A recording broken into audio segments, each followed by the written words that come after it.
요한계시록 6장 9절부터 11절까지입니다. 교독하겠습니다. 제가 먼저 9절을 읽겠습니다.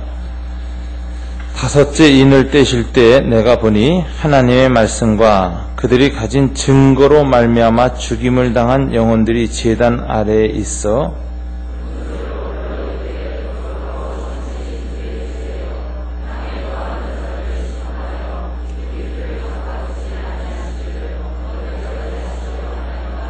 다 함께 각각 그들에게 흰 두루마리를 주시며 이르시되 아직 잠시 동안 쉬되 그들의 동무 종들과 형제들도 자기처럼 죽임을 당하여 그 수가 차기까지 하라 하시더라. 아멘.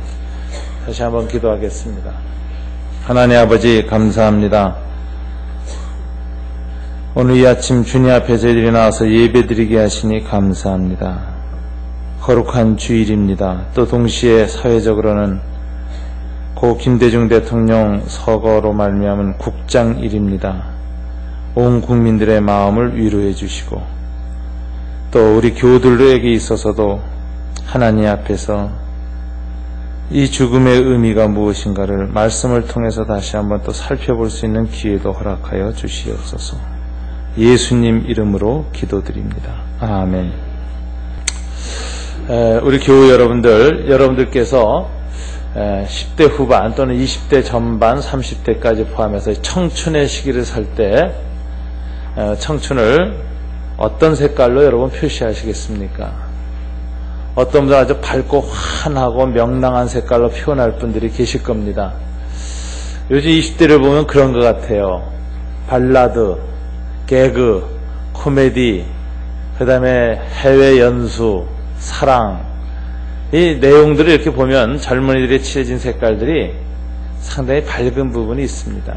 물론 그렇지만 않지요. 또 실업 문제, 자기의 재능과 은사를 사용하지 못하는 것, 88만원 세대로 가는 고달픔, 이런 것들도 함께 녹아있고 하지만 전반적으로 요즘 20대들에게는 색깔들이 밝은 색깔이 주조인 것 같습니다. 우리 어르신들 시대는 어땠을까? 6.25 전쟁 이후에 그 폐허 속에서, 굶주림 속에서 나라를 다시 경제 재건하고 가는 그 과정에서 어떤 색깔이었을까? 이런 생각도 많이 합니다.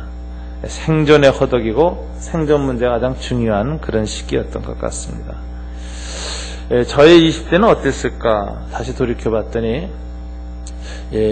광주 항쟁을 아마 기점으로 한 것 같아요. 광주항쟁 전반은 저에겐 유신세대로서 대학생활과 청춘을 보냈고, 광주항쟁 이후로부터 충격과 결단 속에서 이제 또 20대 후반 30대를 보내게 되었는데 느낌은 그렇게 밝지 않았습니다. 물론 그때도 낭만도 있었고 사랑도 있었고 꿈도 있었고 다 그런 게 있었지만 전반적인 사회 분위기가 비감했고 비장했습니다. 그리고 결연한 결단을 마음속에 촉구하는 그런 삶을 살았습니다.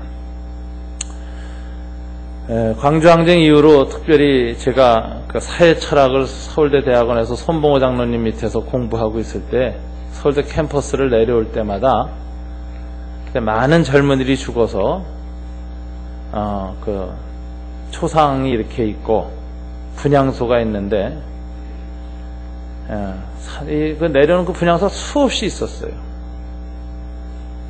그래서 이 광주와 그 후에 민주화 과정에서 죽어간 같은 학생들, 젊은이들, 청년들의 죽음을 지나갈 때 그냥 지나갈 수가 없었습니다. 그리고 그 당시엔 뉴스가 땡전 뉴스라고 했습니다. 9시 땡 하면 전두환 대통령께서 이러고 착 나오는데 그 당시에 많은 사람들은 어떻게 생각했는지 모르지만 저 같은 경우에는 이미 기독청년, 전국 기독청년에서 광주 백서가 비밀리에 나와가지고 그 새카만 종이로 돼가지고서는 광주에서 죽어간 사람들의 얼굴 사진 진행된 일지가 밑에서 다 책으로 돌았습니다. 그런 걸 다 보고 읽고 알고 있던 저 자신은 그때 9시마다 전두환 대통령 탁 나오는 그 뉴스를 볼 때마다 깊은 절망, 좌절감, 그리고 가장 힘들었던 감정은 굴욕감이었어요. 이런 사람을 대통령으로 모시고 이 안에서 아무 말도 못하고 저항 못하고 두려움과 이것 속에서 이렇게 양심의 소리, 정의에 대한 어떤 이런 것들을 드러내지 못하고 생존하고 살아가야 된다는 현실이 너무 치욕적이었습니다. 너무 치욕적이었어요. 그래서 산다는 게 부끄러운 그런 그 시절을 보냈습니다.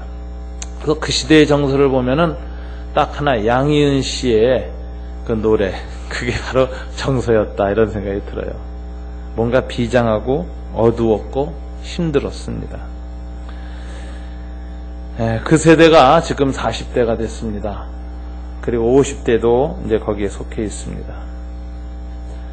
근데 그때 저는 참 제가 지나가는 삶 가운데에서 죽어간 사람들의 그 사진들, 영정들 앞에서 많은 생각을 했습니다. 이 사람들은 죽어간 자들이고 나는 살아있는 자인데 이 사람들의 죽음 앞에서는 어떻게 살아야 되고 어떻게 반응해야 되는가를 하나님 앞에서, 역사 앞에서, 제 양심 앞에서 고민을 하면서 지났습니다. 그리고 또 놀라웠던 것은 역사적 어떤 중요한 상황에서 산자들보다 죽은 자들이 역사를 전환시켰고 발전시켰고 맥을 이어갔다라는 사실 앞에서 죽은 자의 의미에 대해서도 깊이 생각하게 되었습니다. 정치적 민주화 과정에서 보면은 우리는 4.19와 그다음 마산에서 죽은 우리 김주열 군, 이 한 사람의 죽음이 한국의 민주화, 이승만 독재를 끝내고 민주화의 첫 불을 당긴 그런 죽음이었다라는 걸 알 수가 있습니다. 광주 항쟁과 광주 시민들의 죽음도 마찬가지입니다. 6월 항쟁 때에는 박종철 군과 이한열 군의 죽음이 또 중요한 역할을 했습니다. 경제 민주화 과정에서도 60, 70년대 평화노조와 전태일 군의 분신사건, 이것도 역사의 새로운 인권 문제, 경제적 평등의 문제에 대해서 역사적인 점화를 했습니다. 저는 요즘 작금의 용산 참사의 의미는 굉장히 중요한 의미다라는 생각을 하고 있습니다. 산업화 과정에서는 평화 피복노조에서의 전태일 군이 그 문제를 제기했는데 용산 참사는 소위 사회 양극화 현상, 중산층이 죽은 사건입니다. 중산층이. 용산에서 상인들이 죽은 사건이에요. 그래서 산업화 사건 과정에서의 희생 또는 그 항의가 전태일의 죽음을 통해서 사회 역사 속에 제기됐다면 용산 문제는 세계화 과정, 도시 재개발, 그리고 사회 양극화라고 하는 이 21세기의 문제에 대해서 희생자들이 중산층에서 나왔다. 굉장히 의미 있는 상징적 사건입니다. 그래서 용산 참사와 거기에서 불에 타 죽은 이 시민들의, 이 중산층 시민들의 이 사건이 갖는 의미가 무엇인가에 대해서 저는 요즘 깊이 생각을 하게 됩니다. 평화통일의 과정에서도 참 이 맥을 누가 이어갔는가? 김구 선생님, 죽산 조봉암, 문익환 목사님, 정주영 명예회장, 그리고 아들 정몽원 회장의 죽음, 노무현, 김대중, 이 이어간 죽음들은 그 자체로 의미하는 바가 아주 심히 큽니다. 앞서 죽어간 자들의 모습을 보면서 남아있는 산자들은 어떤 인식과 어떤 태도를 가지고 살아야 될 것인가, 이것을 항상 생각하게 합니다. 저는 80년대 운동권 노래 중에 산자여 따르라는 노래를 지금은 가사를 다 기억 못합니다. 제목만 기억납니다. 그 노래를 부를 때마다 죽은 자들의 뒤를 따라가는 산자, 살아있는 자들은 죽은 자들에 대해서 어떤 태도를 갖고 그 뒤를 쫓아가야 할 것인가에 대한 질문이 마음에 깊이 남았던 제 청춘 시대의 그 화두를 다시 한번 생각하게 됩니다. 요 3번에 있는 분향소에서 금요일 저녁에 분향을 했습니다.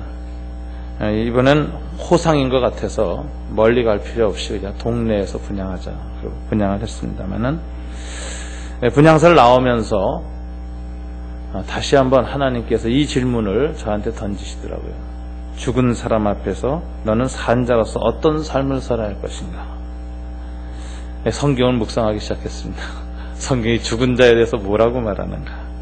왜냐하면 저는 성경을 통해서밖에 대답을 얻을 수 없는 그리스도인이요 하나님의 사람이기 때문에 말씀을 통해서 이 질문을 답해야 된다고 생각했습니다.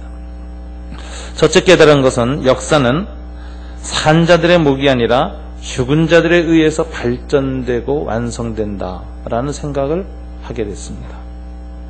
성경을 보면 하나님이 역사에 개입해서 역사의 불의와 어두움 그걸 물리치시고 정의를 실현하시고 심판을 행하시고 역사를 좋은 방향으로 발전시켜 나가는 소위 역사 개입은 주로 무엇에 의해서 일어나는가 했더니 죽은 자들의 부르짖음을 듣고 하나님이 역사에 개입하신다라는 성경 기조들이 굉장히 많이 떠오르고 있습니다.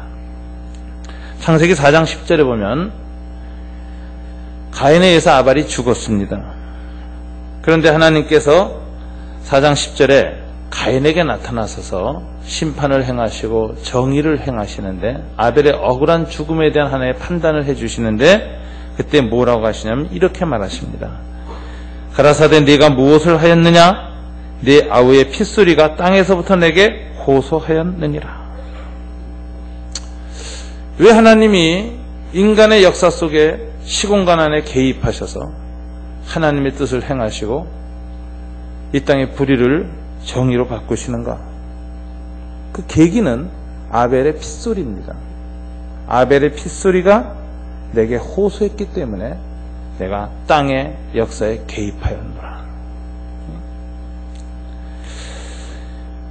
소돔과 고모라를 심판하실 때도 마찬가지였어요. 18장 21절에 보니까 내가 이제 내려가서 그 모든 행한 것이 과연 내게 들린 부르짖음과 같은지 그렇지 않은지 내가 보고 알려하노라.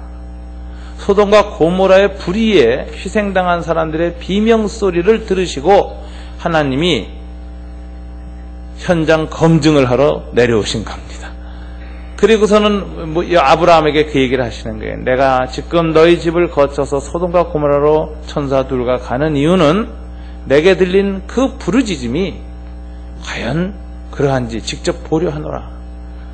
그리고 천사 둘이 소돔과 고모라로 가서 현장을 보고 심판을 결정하여서 하늘에서 불이 쏟아져서 소돔과 고모라가 심판당하여 당대 중근동 문화의 큰 경고, 하나님의 정의에 대한 메시지가 역사 속에 울려 퍼진 것을 볼 수가 있습니다.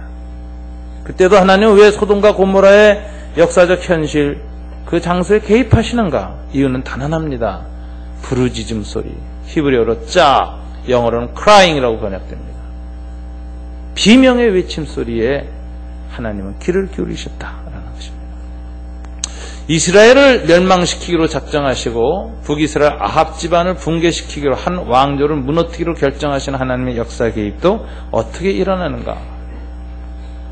아합이란 임금이 자기 밑에 있는 나봇이라는 사람의 포도원을 뺏으려고 죽였을 때입니다. 열왕기상 21장 19절에 보면 아합에게 엘리사가 가서 말합니다. 네가 죽이고 또 빼앗았느냐? 여호와의 말씀이 개들이 나봇의 피를 핥은 곳에서 네 피도 핥으리라.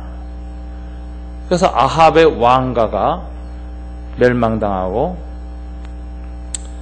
그 피가 개들이 핥게 되고 그 정말 비참한 하나님의 멸망이 간악한 아합의 왕조에 명하는데 왜 하나님이 멸망시킵니까? 나봇의 핏소리입니다.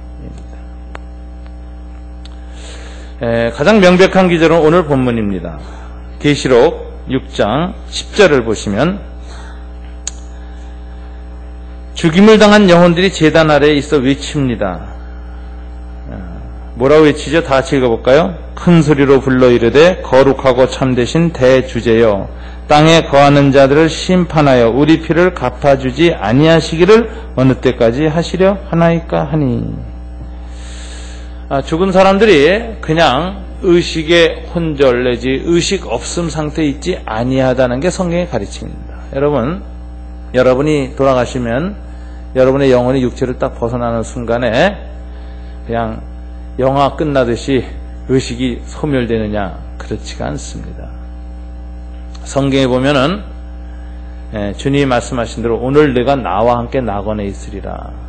그래서 하나님의 구원의 대상이 된 영혼은 낙원에 들어가고, 또 한 부자와 나자로의 비유에 보면은 하나님 앞에 구원의 대상이 되지 못하는 심판을 받아야 할 때는 예비지옥, 즉 지옥이 열리기 전에 주님 재림할 때까지 예비 지옥이 있는데, 오늘날 말하면 감옥 형무소에 들어가기 전에 구치소에 있는 거하고 비슷한 거예요.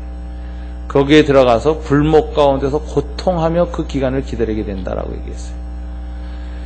그래서 죽은 다음에 우리가 의식이 없어질 것이다. 그렇지 않습니다. 몸이 죽었지만 우리의 의식은 주님 안에서 평안을 누리든가 아니면 예비 지옥에서 고통을 받으면서 주님 재림 때를 기다리는 그 순간입니다. 그래서 사람이 죽을 때 얼굴 표정을 보면 이 사람이 평안으로 갔느냐 아니면 두렵고 떨리는 곳으로 갔는가 감지된다고 하는 장례사들의 얘기가 많이 있습니다. 어떤 사람 얼굴 보면 그 영혼이 죽을 때 공포와 두려움에 떨려서 죽어가지고 시체 근육이 다 빳빳하게 경직되어 있고 얼굴이 흉측하게 이그러져 있는 얼굴이 있는가 하면 살아생전은 그렇게 고통이 많았지만 죽을 때 큰 평안과 기쁨 가운데 떠나서 온몸의 근육이 부들부들하고 그 다음에 얼굴도 환하게 잠들듯이 평강해서 잠든 얼굴도 있는 겁니다. 그래서 이 장례를 많이 치르고 시체를 만진 사람들은 죽을 때 이 영혼이 어떤 상태에서 죽었는지가 몸을 만지면 감지된다 그래요. 사람이 죽을 때 의식이 있다라는 건 성경의 가르침입니다. 뿐만 아니라 주님이 오실 때까지 의식이 진행되어지는데, 죽은 자의 의식은 하나님 앞에서 뭘 할 것인가? 오늘 요한계시록은 심판을 하소연한다라고 되어 있습니다. 거룩하고 참되신 대주제요 땅에 거하는 자들을 심판하여 우리 피를 갚아주지 아니하시기를 어느 때까지 하시려 하나이까? 말은 빨리 불의로 말미암아 희생당하고 죽은 사람들, 소위 의인의 영들, 순교자들의 영들, 신앙과 믿음과 양심을 따라 살다가 죽임을 당한 자들의 영혼이 보좌 앞에서 하나님 언제까지 이 세상을 이렇게 불의하고 악한 자들이 지배하고 믿음을 가진 자들, 양심을 가진 자들, 의인들을 핍박하는 이런 일을 계속하시겠습니까? 빨리 심판하셔서 역사를 정의로 가득 채우는 그날이 오게 하여 주옵소서라고 간절히 부르짖는다는 것입니다. 여기에 대한 하나님의 대답이 아주 특이합니다. 여러분 11절을 한번 다 같이 보실까요?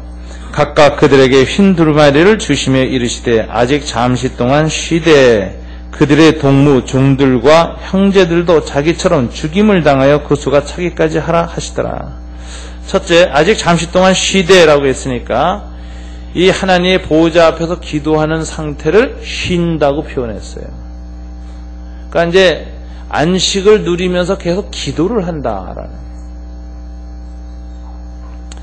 그런데 하나님 왜 이렇게 계속 기도에 응답하지 아니하시고 역사를 끝을 내지 아니하시느냐? 여기 보니까 이유가 있다. 무슨 수가 차기까지? 의인과 순교자들의 죽음의 숫자가 차야 내가 개입한다. 하나님 아주 신비한 역사 개입의 원칙을 보이고 있습니다. 이 땅에 하나님의 정의와 사랑이 물결치듯 넘치는 이 파라다이스, 낙원이 성취되어지는 것은 언제 되느냐? 순교자들의 죽음의 숫자가 차야 된다라는 것입니다. 의인들의 피의 숫자가 차야 그날이 온다라는 것입니다. 여기서 우리는 의인과 순교자의 죽음의 의미를 중요하게 여기습니다. 죽음 자체가 정의를 앞당기는 행위다라는 거죠. 그러니까 굉장히 중요한 의미가 있어요. 카사를 당하던 또는 그냥 죽든 간에 의인들의 삶, 의인들이 했던 그 삶 자체와 그 죽음 자체가 역사를 완성시키는 시기를 앞당기는 행위다. 죽음이 그 자체가 무의미한 것이 아니다. 의인의 죽음은, 순교자들의 죽음은 역사를 앞당기는 숫자에 들어간다는 것이다. 저는 이런 측면에서 역사의 발전과 완성은 산자들에 의해서 이루어지는 것이 아니라 오히려 죽은 자들에 의해서 이루어진다는 사실을 말씀을 통해서 깨닫게 됩니다. 하나님은 산자들 때문에 역사에 개입하시는 것이 아니라 억울하게 죽은 자들의 핏소리를 들으시고 역사에 개입하시는 분이십니다. 하나님의 정의와 하나님의 구원사역에 힘쓰다 죽은 자들, 순교자들과 의인들, 그리스도인들의 여호와의 보좌 앞에서의 탄원이 역사를 추동하고 움직이는 근원적인 힘이다라는 것을 깨닫게 됩니다. 그래서 산자는 죽은 자 앞에서 부끄러워해야 됩니다. 우리가 역사를 바꾸고 우리가 역사를 이루어 간다는 착각을 하지 말아야 돼요. 오히려 죽은 자들이 하나님의 보좌 앞에서의 그 기도와 간구가 역사를 바꾸고 있다라고 생각합니다. 저는 이건 개인적으로도 적용합니다. 저는 저를 그렇게 사랑하고 아껴줬던 분이 돌아가실 때 큰 위로를 받습니다. 이분이 생전에도 나를 위해서 이렇게 기도하셨는데 돌아가신다면 얼마나 더 나를 위해서 기도하실까. 하늘에 나의 기도자가 한 사람 또 섰구나, 이런 생각이 들어요. 제가 아주 사랑했던 여자 제자가 있습니다. 아주 유명한 목사님의 사모님이 됐습니다. 지금 유명한 목사님이죠. 그 당시에는 이제 이름 없는 목사님이었어요.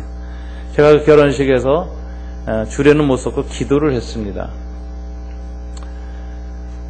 근데 참 폐병으로 죽었어요. 결혼한 지 얼마 안 돼서 죽었는데 죽어가기 직전에 자기 남편과 나를 위해서 무섭게 기도를 하더라고요. 그 장례식에 딱 갔는데 마음속으로 그런 생각이 들었어요.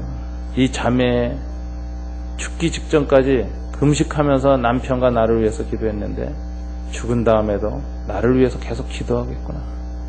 죽음 앞에서 오히려 제가 위로를 받았어요. 하늘에 나를 위한 중보기도자가 또 한 사람 섰구나, 이런 생각이 들었습니다. 그래서 그 후로 저와 절친하고 가까웠던 사람들이 세상을 떠날 때마다 무한한 슬픔과 더불어 또 동시에 큰 위로를 받습니다. 저는. 그리고 하늘이 죽음 이후에 그곳이 낯설게 여겨지질 않아요. 내가 가면 만나야 할 사람들, 내가 보고 싶은 사람들, 사랑했던 사람들이 먼저가 있는 곳, 기다리고 있는 곳, 이런 생각이 듭니다. 그리고 무엇보다도 나를 가장 사랑하셨고 내 삶에 항상 동행하셨던 그 예수님이 계신 곳, 더 가까워지는 곳. 그래서 죽음 후의 그 세계는 저에게 먼 곳이 아니라, 회피하고 싶은 곳이 아니라 왠지 정든 곳, 정든 사람들이 있는 곳, 그리고 좀 가도 그렇게 낯설지 않은 곳, 이런 곳으로 바뀌어져 있습니다. 아마 가까운 사람들을 먼저 떠나보내고 한 분들은 다 제가 느낀 이 감정을 조금이라도 함께 느낄 수 있을 거라고 생각합니다. 저는 산자의 삶이란 죽은 자들의 기도에 의해서 이루어진다라는 생각이 들어요. 그리고 하나님께서는 이 죽은 자들의 기도에 응답하셔서 역사에 개입하시고 살아있는 자들의 양심과 신앙을 추동하셔서 역사를 성과 정의를 향해서 이끌어 가신다. 이런 인식 때문에 저는 바로 살고 온전히 살고 최선을 다해서 살다 가신 분들의 죽음 앞에서는 항상 부끄러움을 느낍니다. 그리고 소리를 듣습니다. 산자여 따르라. 나는 잘 따르고 있는가? 그 뒤를 잘 걷고 있는가에 대해서 살아있는 사람들보단 죽은 자들 앞에서 더 많이 방향을 조종받게 됩니다. 이처럼 역사는 산자들의 목이 아니라 죽은 자들에 의해서도 발전되어진다라는 사실을 깨닫게 되었고요. 두 번째는 역사는 강자들에 의해서가 아니라 약자들에 의해서 이루어진다라는 생각을 하게 됩니다.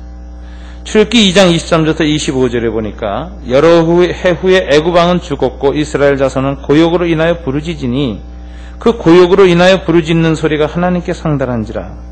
하나님이 그 고통 소리를 들으시고 아브라함과 이삭과 야곱에게 세운 그 언약을 기억하사 이스라엘 자손을 권념하셨더라.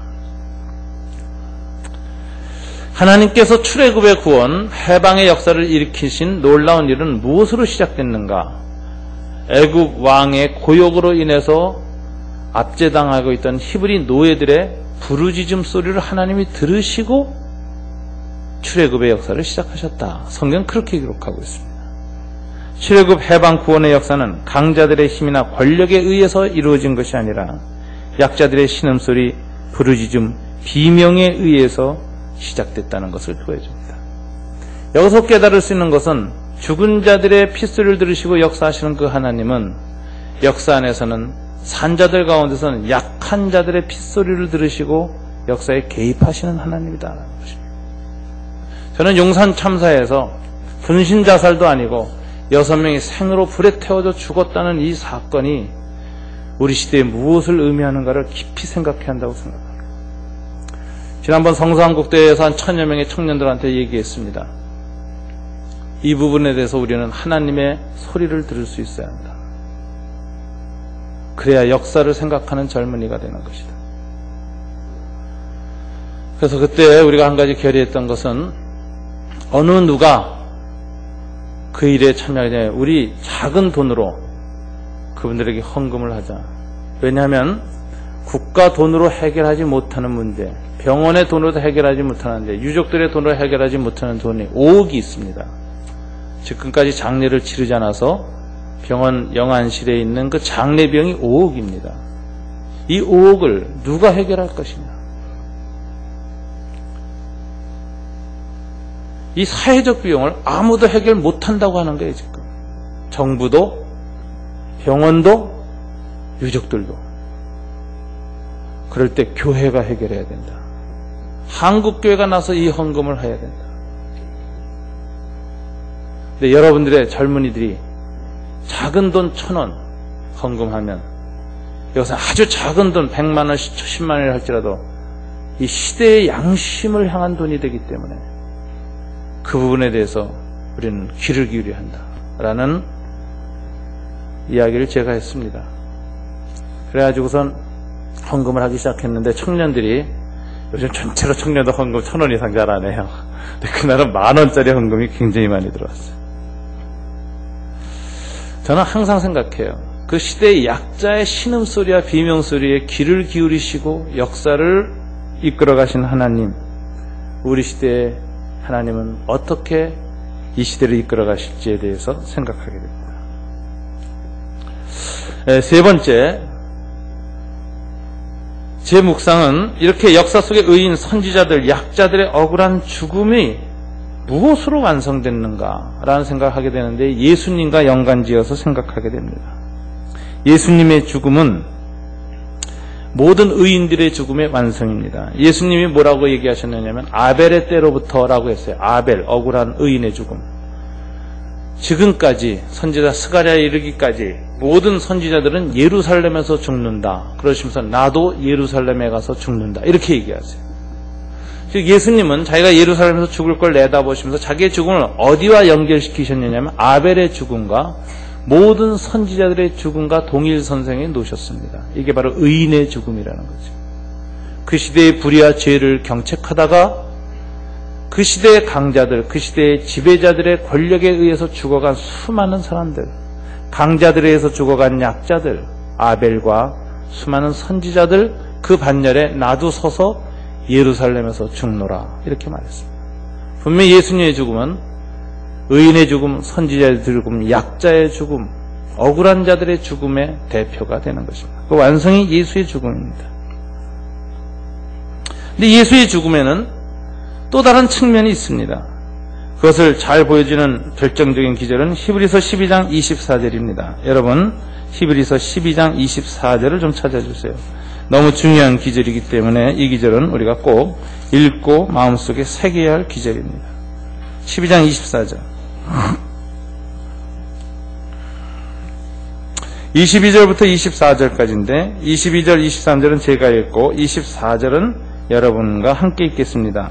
제가 갖고 있는 성경 368쪽입니다. 제가 먼저 읽습니다. 그러나 너희가 이른 곳은 시온산과 살아계신 하나님의 도성인 하늘의 예루살렘과 천만 천사와 하늘에 기록된 장자들의 무인과 교회와 만민의 심판자이신 하나님과 및 온전하게 된 의인의 영들과 새 언약의 중보자이신 예수와 및 아벨의 피보다 더 나은 것을 말하는 뿌린 피니라. 예수님의 피는 아벨의 피와 연장선상에 있는데 연장선상에 있으면서도 차별화되어 있습니다. 좀 다른 성격이 있습니다. 단순한 의인의 죽음, 선지자의 죽음이 아닙니다.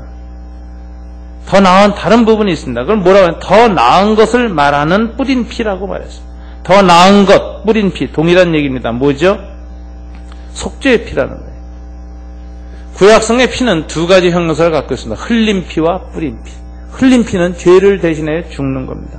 죄 때문에 흘리는 피입니다. 죄의 대가입니다. 뿌린 피는 그 죄를 속하는 제사장의 피입니다. 어린 양의 피입니다. 그래서 흘린 피는 정죄하는 피입니다. 이 땅의 불의와 악을 고발하는 피입니다. 그러나 뿌린 피는 고발을 넘어서서 용서하고 속죄하는 피입니다. 그래서 더 나은 피라고 얘기했습니다. 더 나은 것을 말하는 피입니다. 그래서 예수님의 피는 이 땅에는 악한 자들과 어둠의 그 심판을 호소하는 정죄하는 피이면서 동시에 그 죄를 용서하는 피, 속죄의 피라는 것입니다.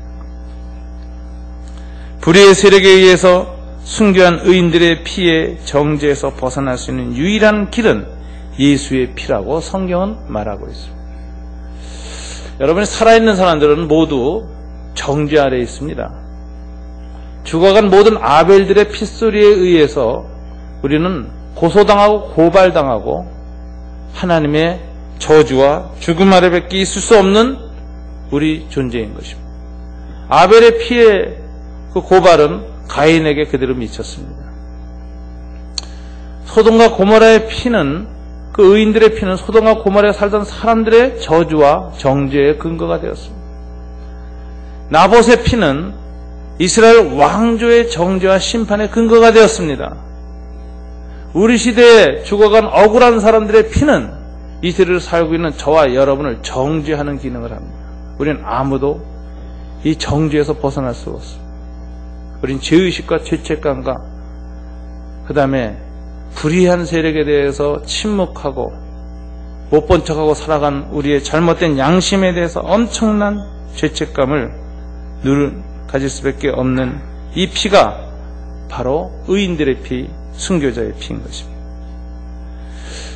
이 정죄에서 구원받을 길이 어디에 있는가? 성경은 말합니다. 예수의 피다라고 말합니다. 아벨의 피는 흘린 피지만 예수의 피는 뿌린 피요. 아벨의 피는 정죄하는 피지만 예수의 피는 더 나은 것, 용서와 속죄와 화해를 얘기하는 피다.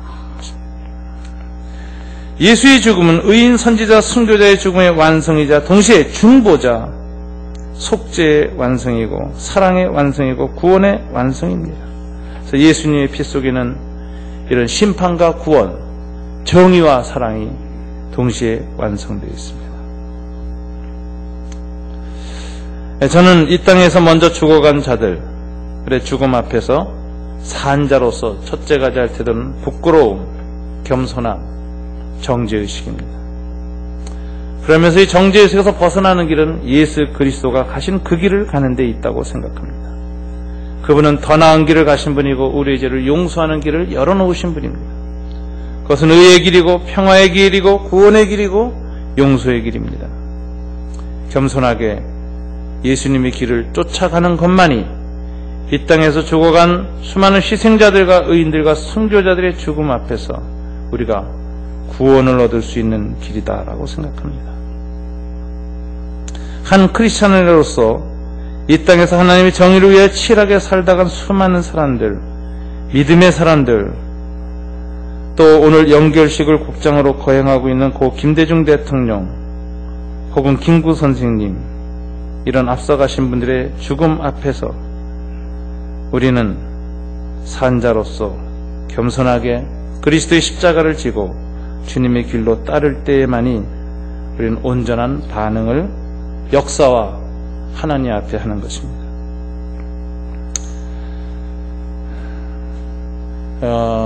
언론사 중에 극동방송이라는 방송사가 있습니다. 신앙만 전적으로 전파하는 방송인데 역사인식은 상당히 보수적인 방송입니다.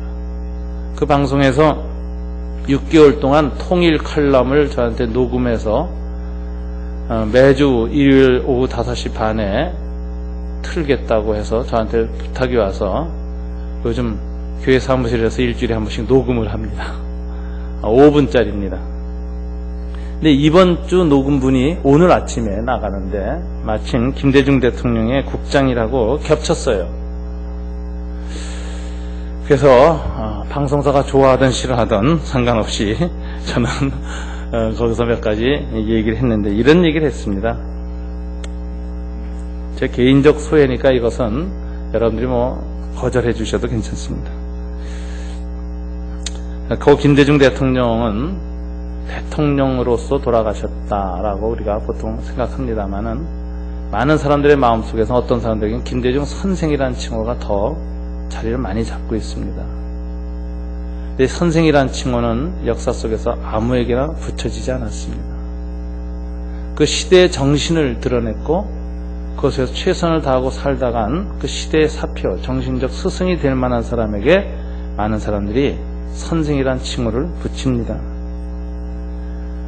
해방 이후 지금까지 역사 속에 선생이라는 칭호가 많은 사람에게 가장 많이 불려진 사람 두 분입니다. 김구 선생님, 김대중 선생님. 저는 김대중 대통령을 대통령으로서 보내지 않습니다. 김대중 선생님이라고 부르고 싶습니다. 이렇게 방송을 마쳤습니다. 오늘 아침 방송 됐는지 안 됐는지 잘 모르겠습니다. 우리는 항상 생각해야 될 것은 앞서 간 사람들이 못다 이룬 듯 못다한 길을 산자로서 다시 걷기로 결단해야 하는데 여러분 예수의 이름으로 걸어갑시다. 십자가의 길로 갑시다. 평화, 용서, 화해의 길로 갑시다. 이것만이 분열, 미움, 증오로 얼룩진 우리 백성의 이 죄를 속죄할 수 있는 유일한 길입니다. 교회가 화해자가 됩시다. 교회가 용서하는 사람들이 됩시다. 교회가 서로를 끌어안고 마음을 녹일 수 있는 공동체가 됩시다. 이게 예수의 길로 가는 길입니다. 기도하겠습니다.